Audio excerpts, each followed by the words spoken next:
Warning: failure to follow the instructions contained in the package and to watch the Surefoot DVD could result in death or serious injury. Hi, I'm Wendy Murdoch. I'm the originator of the Surefoot Equine Stability Program and the designer of the official Surefoot Equine Stability Pads. We've worked really hard to come up with a product that's going to be working well for you and your horse. But there's always a risk involved when working around any horse, and so it's important to keep yourself as safe as possible. Please be sure to read the instructions contained on the inside of the insert sheet and to watch the DVD thoroughly before beginning Surefoot with your horse. It's really important to keep yourself safe and have a good time, so please adhere to these warnings.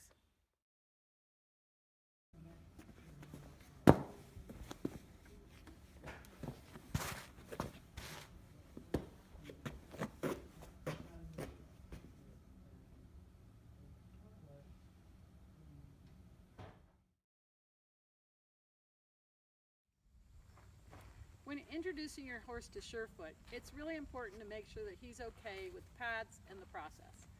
I always let the horse look at the pad when I'm coming up to them and approaching them. If I see any signs of distress at this point, I'm going to slow down or back up or change up what I'm doing, because it's important that your horse is not already showing you signs of anxiety. So I'll let the horse look at the pad, touch it. You can see this is my horse Al. He's been on Surefoot pads since the beginning. And so he's quite comfortable with them and not terribly disturbed. But if you see a horse that shows any sign of stress, like when you're approaching and they're already, pulling back, then you really need to slow down the whole thing. As I approach the horse, I'm going to take the pad and I'm going to casually drop it fairly near their foot. At this point, I want to know if they're going to jump back, because I don't want to be underneath them if they're really worried. You can see Al is not concerned. So this is a really good sign. This is kind of what you're looking for. I'm come over and I'm going to kick the pad into place with my foot, and I'm going to pick up the leg and then move the pad into place with my foot and set the leg down. It's really important that you keep your hands away from the horse's hoof. He's not thinking about you at that moment when you're putting his foot on the pad, especially the first time. And that's where you've really got to pay a lot of attention. Right when you're starting out with Surefoot and you haven't worked with your horse yet and you're not sure what he's going to do, you always want to err on the side of caution and safety. So you'll see how when I picked up the leg, I have my hand on the cannon bone here as I position the pad. And right there, I really needed to put his foot down, so you can see that I was out of his way and making sure that my feet are safe. So I'll just pick up the leg again. A lot of horses have a tremendous amount of tension in their leg at this point, and you'll feel them pull back or push the leg forward, and just go with that or let go. It's not worth it to hang on and get your shoulder wrenched. And you just come at it again. If the horse is showing great concern, and here Al doesn't want to get off the pad at this moment, there we go. If he's showing a lot of concern, a lot of times I'll just kick that pad around and see the reaction and kick it away from him. And then I'll just pick it up to them and just let it touch their foot on the side so that they can feel it hit their foot and realize it's nothing that's going to hurt them. And then again, I just slide my hand down the leg, pick up the foot, slide the pad into position. He had to put his foot down, no big deal. I let go because I can always do it again. And as you can see, the pads are quite durable. They can handle being stomped on the edge and flipped up. We spent a lot of time working on that durability to improve the performance of the pads with your horse. So first step, make sure you're safe, take your time, show the horse the pad, and then keep your hands away when you place the foot on the pad. Some horses won't even stay on the pad for 10 seconds, and that's totally okay. Al, like I said, has been on pads before, so he's happy to stand here. But what you want to do is take the horse for a walk after he's been on the pad. Yep, and just let him step off, because the idea is about how the horse reorganizes in relation to the ground. So it's not about staying on the pad, it's about experiencing the pad and going back to the ground. Just going to show you from a different angle. Kick the pad into place, slide my hand down the leg, pick up the foot, hold the cannon bone, pick the pad into place, let the foot down. Doesn't matter how much of his foot's on the pad, doesn't matter how long he stands on the pad. You can see Al's doing what I call checking in right here. He's put his muzzle on my hand. And that's very, very common to see that with horses after the first couple times on the pad. It's also not unusual to have them turn away and ignore you and act like they don't want anything to do with that pad in the beginning because they don't know what it is or they don't understand it. And so I don't worry about trying to make them look at it or, forcing them to stand on it. You have to remember that this is an offer to the horse. It's not a demand. And the horse gets to choose how long he wants to stay on the pad, which foot he wants on, which density if you have more than one. And so it's really, really important that you listen to your horse and let him tell you what he thinks of the pads, how long, how much, and take him for a walk in between. I typically start with a front foot, and I start with the firm pad, which is the workhorse of this series. This pad you can put anything from a big old horse like Al to a little tiny pony. It's still going to have an effect. If a horse is anxious or wants to pull back, I'll begin with the impression pad because I don't want any spring when that horse steps off. You can see that this has a fair amount of spring. So if the horse is anxious and he starts to unload that foot and he feels that foot come back, that pad kind of spring back at him, that can make some horses anxious. So Al here, he's been on the pads a lot. I'm just going to pick up his foot and put him on 2 pads now because you can see that he's really not worried about this. In fact, he likes it.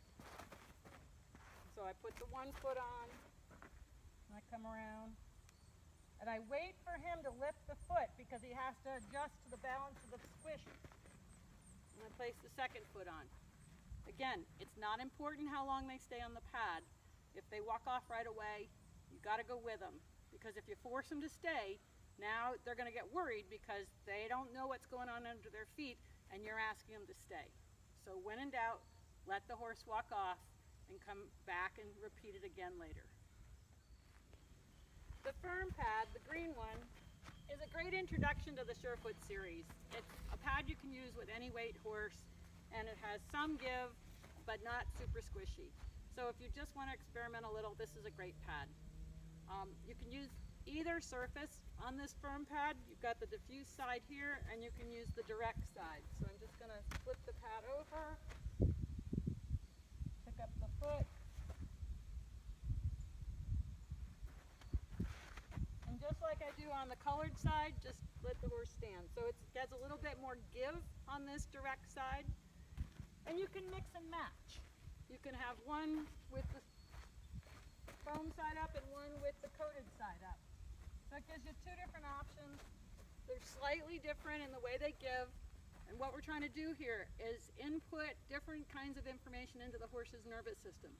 We want to give them as many different kinds of experiences as we can with the pads because each one being a little different just piques his interest and makes him pay attention in a slightly different way. And that's why we have the variety of pads that we offer. So the green pad is your firm pad, and I'm just going to come over here and get the soft pad, which has the blue top, and it's got a lot more squish, a lot more give. So a lot of horses that really like the soft. So I'm going to just switch out the green for the blue.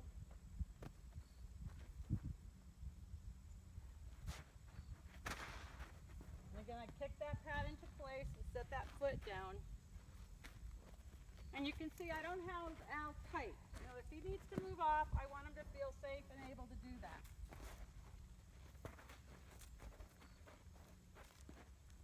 So many people are concerned about their horse behaving and doing a good job on the Surefoot pads, but it's really about letting the horse tell you how he's experiencing them. So allowing him to move off if he needs to, not holding him tight. And if he moves, it's fine. It's nothing to worry about. As you can see with the soft pads, there's a lot more give. And with a horse this weight, you can see how the pad will deform a little bit while he's standing on it. But once he comes off the pad, it's going to return to its original shape. As you can see, it'll flatten right out. So don't be concerned at all about the deformation that you see when he's standing on it. Al here's a pretty big guy, so he's going to put some squish into that pad. So, it's really important to watch for those little signs that you see as you add pads and work with Surefoot. You'll notice breathing changes, eye blinking, sighing, licking, chewing, lip quivering. And these are all signs that the horse is being influenced or affected by standing on the pads. The idea here is that they don't live on them, but that they experience what it's like to be on the pads, to feel something different underneath their feet, and then to go back to the ground. So again, you want to take them for a walk or ride them off if you're doing this mounted to see how they feel when they step back on the regular ground. At this point we have Al on 3 pads. I'm going to go to 4. I'm just going to put that lead shank over his neck for a moment. And I'm going to use the 2 medium pads in front with the 2 firm behind. And when I pick up this last foot, I got to really pay attention because he has to balance on those other 3 feet on those pads. So, there's a lot of times the horse will have to step off or put 1 foot on the ground that they aren't ready to stand on 4 pads. You really have to listen to your horse to decide when and how often and how many pads to put them on. Like I said, Al's been the guinea pig from the beginning with this process, so he's been doing this for a while. It might take you even a couple of weeks before you can work up to 4 pads. Depends on what's going on with your horse and why you're using Surefoot, whether that's just for relaxation or improved performance or because you're in a rehab program because of an injury. So it's important to listen to your horse and pay attention and not force them to do anything they don't want to do. If they want to walk off, let them, because I figure at that point they have gathered a lot of information and they need to process that information just the way you would when you learn something new. It's really nice to be able to do this with a friend where somebody can hold the horse while you position the pads. Obviously here I'm demonstrating doing by myself because a lot of people don't have that opportunity. You can work in a round pen, you can work in the barn aisle as long as it's open and there aren't a lot of obstructions. You can work in the stall, but I would make sure the horse is okay with the pads before I actually worked in the stall. You don't want to leave the horse with the pads because it's a lot about your interaction with the horse and observing how he responds. So this is not something to just leave in his stall like a toy. This is really an educational process, and you are a key factor in that process by observing how your horse responds, the swaying, the licking and chewing. And more importantly, you want your horse to associate you with the comfort offered to him by Surefoot, because that's one of the really key benefits here, is that the horses start to recognize, thanks Al for that sigh, they start to recognize that you're the one who's brought them comfort, and they change their relationship with you to looking for you rather than, like you're the one who just comes to ride them. So it's important to remember that this is a relationship building as well as self-awareness for your horse. I'm going to switch to the slants and I'm going to use them behind. Again, since I'm working by myself, I'm just going to put my lead shank over his neck where I can grab it if I need to. You notice that we've got a lot of deep breathing here going on. And I'm going to take this slant and I'm going to put it heel high under his back foot.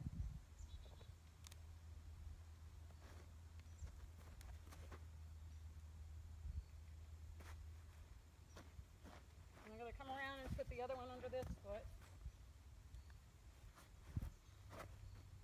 And if they pull their leg up, I just follow them. I don't fight them.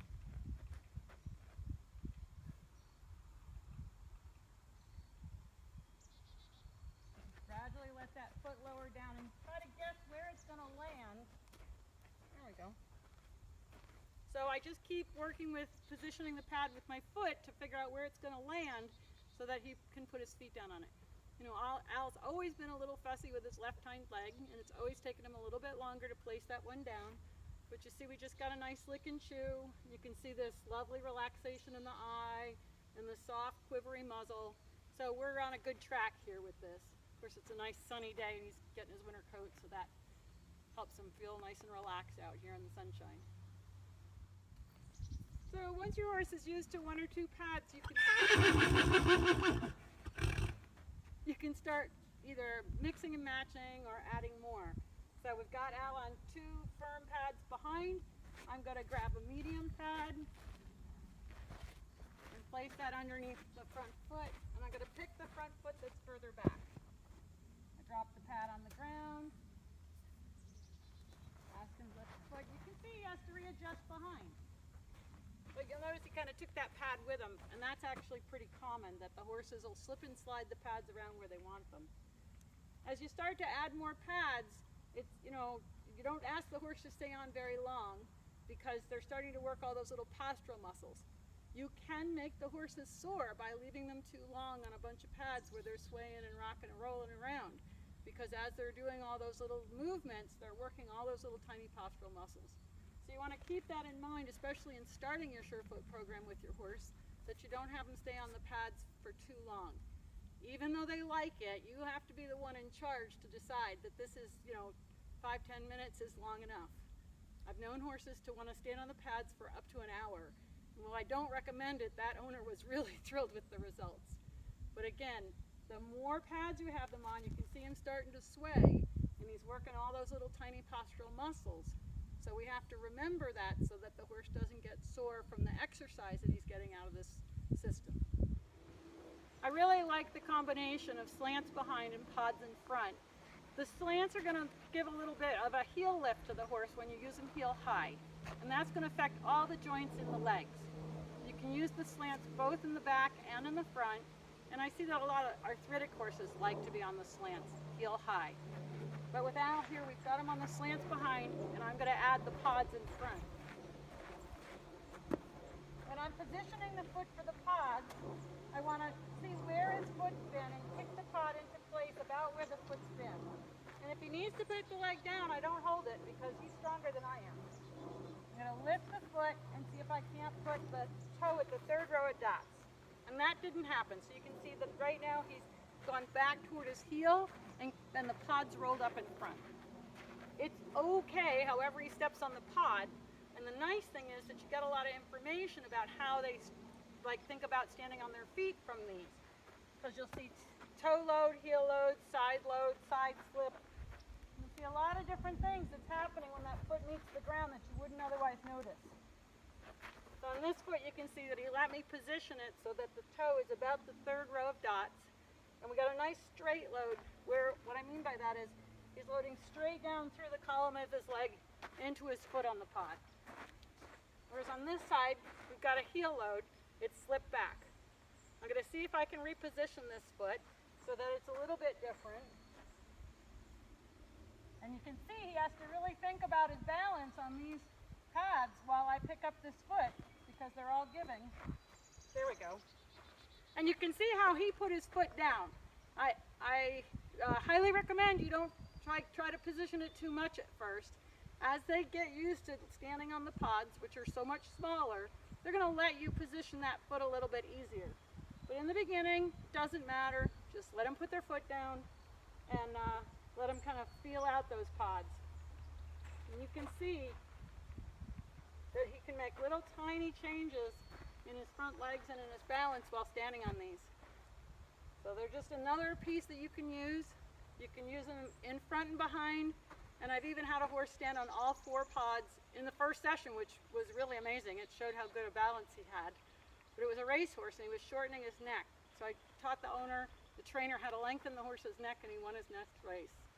I'm not saying Surefoot's going to help your horses win races, but it certainly made a difference to that horse.